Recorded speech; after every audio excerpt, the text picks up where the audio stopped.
Hi, my name's Steve Gordon, and I want to welcome you to another one of our expert interviews. On this interview, I've got Patrick Stroth. Patrick is with Rubicon Insurance, and he has been in the insurance industry for over 3 decades. And he's an absolute expert in insuring M&A transactions. In fact, Patrick's a frequent speaker and a panelist all over the industry talking about how to insure M&A transactions. So Patrick, welcome. Great to have you here.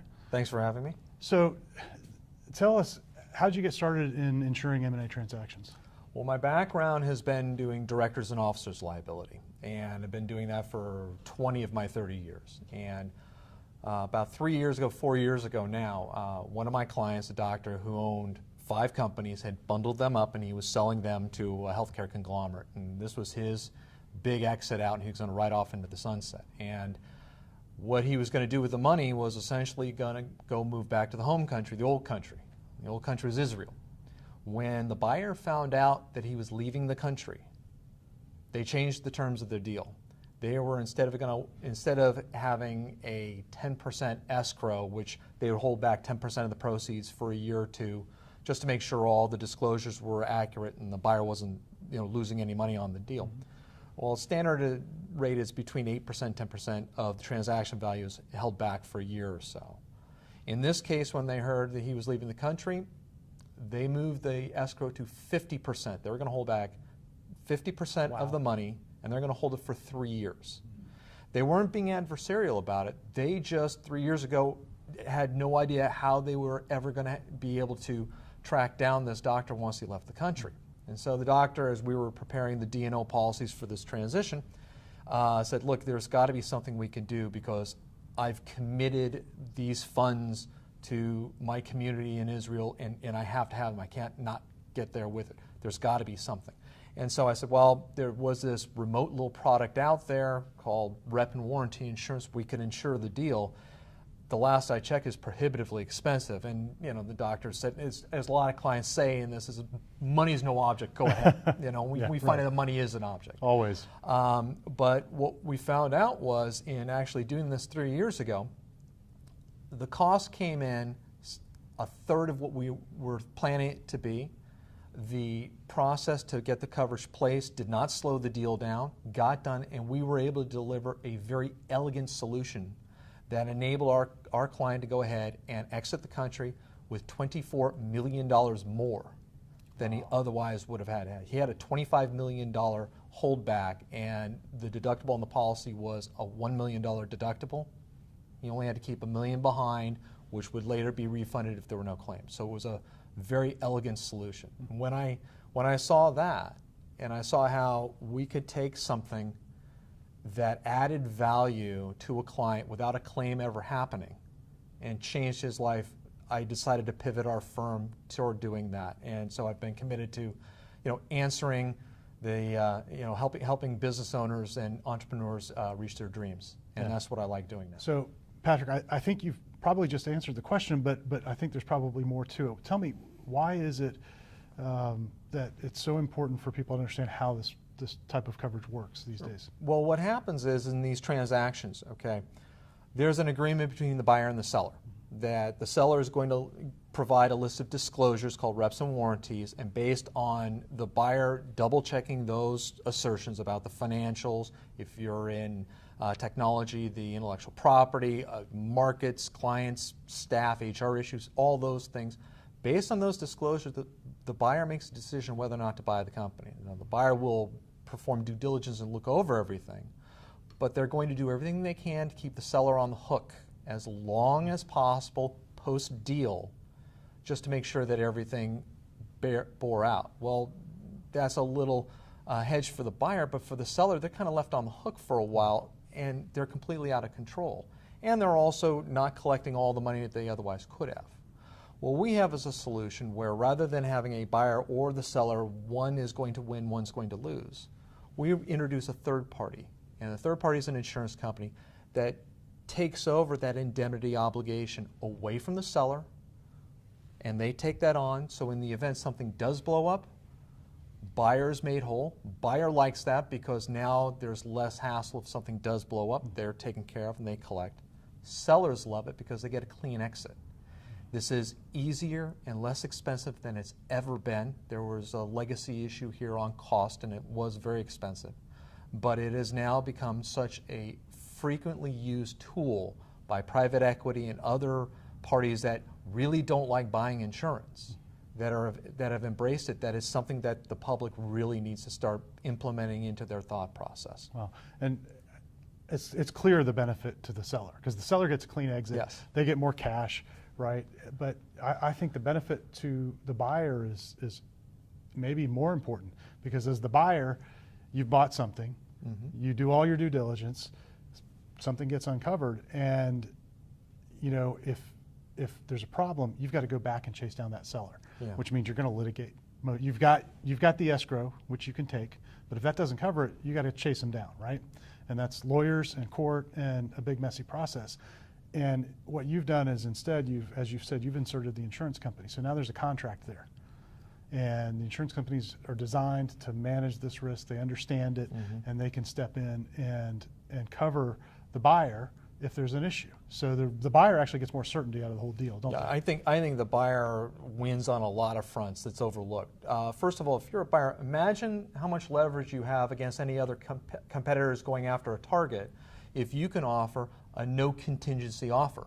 Wow. Okay, that's going to save you some money, whereas if anybody wants to compare with you, they're going to have to spend 10, 20, 30% more than what your offer is. So you're already saving off the top. There's a little bit more help because the process for underwriting, which I can talk about later very briefly, but the process will help support the due diligence that you've done. So there's at no additional cost to you, there's a little extra due diligence that's performed, so that also protects the deal a little bit. And the other issue, particularly for private equity and for corporate development, if you're a company buying other companies, you're usually going to be keeping those other management teams in-house. You're going to bring them on. It gets really uncomfortable when you have these new partners on board, and now you're in a position where you're forced to sue them or take legal action against them because of something that blew up that nobody saw happening. And with escrows, the big issue there with an escrow that sellers fear is the worry that the bigger the escrow, the less likely the seller's going to collect it. Because there's always something that they fear the buyer's going to discover on the eve of the escrow expiring that's going to come out, and that's a lot of bad feelings. All that gets removed. The other thing that a lot of people are beginning to realize, particularly the M&A attorneys, is by introducing an item like rep and warranty into their deal, it actually accelerates the processing of the deal. Negotiations get fast-tracked because if something's going to be insured, there's less need to go ahead and refine contracts and versions and so forth. And so it's had a great effect there, and it comes out aces for the buyer. And as we can talk about later, a lot of the times the buyer isn't even paying for it. Wow. So let's talk a little bit about the whole process. First of all, I think the big worry would be if we're bringing in an insurance company, it's going to slow things down. But you're saying it actually speeds it up.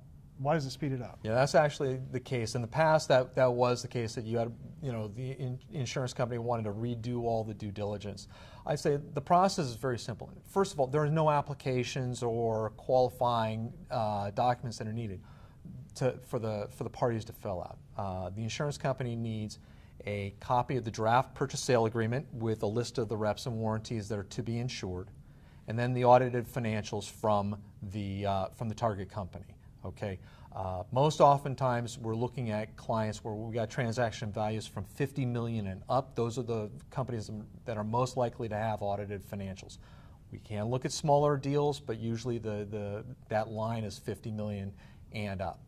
Based on that information, within a couple of days, the underwriters can give a proposal based on here's the pricing if we were to insure this deal. Okay. From there, if you want to move forward, it can take the underwriting process takes about 2 weeks. Wow, that's so really fast. It's very fast. I qualify that because as we get near the end of a quarter or things like that, just like taxes, those deadlines will tie some people up. But the industry moves very, very quickly. So, Patrick, when you're putting a deal through this process, how do the rep and warranty companies base the cost? What's it based on? Yeah, the most common belief is that it's going to be based on the size of the transaction. Not true. the cost of the insurance is based solely on how much insurance is purchased. So the minimum cost on these policies is about $250,000. Okay, so we would take a limit, usually it's $10 million starting, and then from there up go add on. The cost would be a percentage of that limit. So the minimum premium right now, they would say it ranges 2.5% to 4% of whatever the limit is. So the minimum price for a $10 million policy is $250,000. And that's whether it's a $50 million transaction or $100 million transaction. It's all based on how much insurance is being purchased. And I guess the amount of insurance being purchased is most likely dictated by the seller, by how much risk they want to mitigate. Exactly. It's set up by the buyer. It's actually set up by, well, it's the buyer and the seller. Well, what they'll do is they'll come in with what's the indemnity cap. What's the most the seller is going to be liable to the buyer? We usually set up the policy to match that indemnity cap.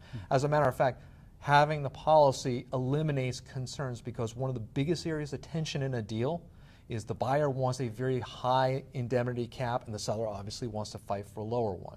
Sellers are often put into a real tough dilemma where they can get more money out of their deal if they're willing to take on more risk, and that becomes very problematic. Well, if you've got a third party coming in and they're going to insure, whether it's a 20 or 30 or $40 million indemnity cap, it's only a little difference in price.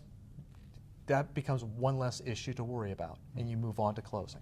Yeah, and I can see that would speed up the whole process of the Absolutely. deal, because you're taking contention out of the whole thing. Yes. So if folks are watching, they want to understand whether or not this might be a fit for a deal that they're working on. I know you've set up a website at RubiconINS.com. They can go there and they can get a report that kind of explains in a little more detail everything we've talked about today, and they can go and get that again at RubiconINS.com. Is there anything else you'd like to? Actually, here's what we can do. To find out whether or not this deal, rep and warranty, makes sense on your deal, you can reach out to us.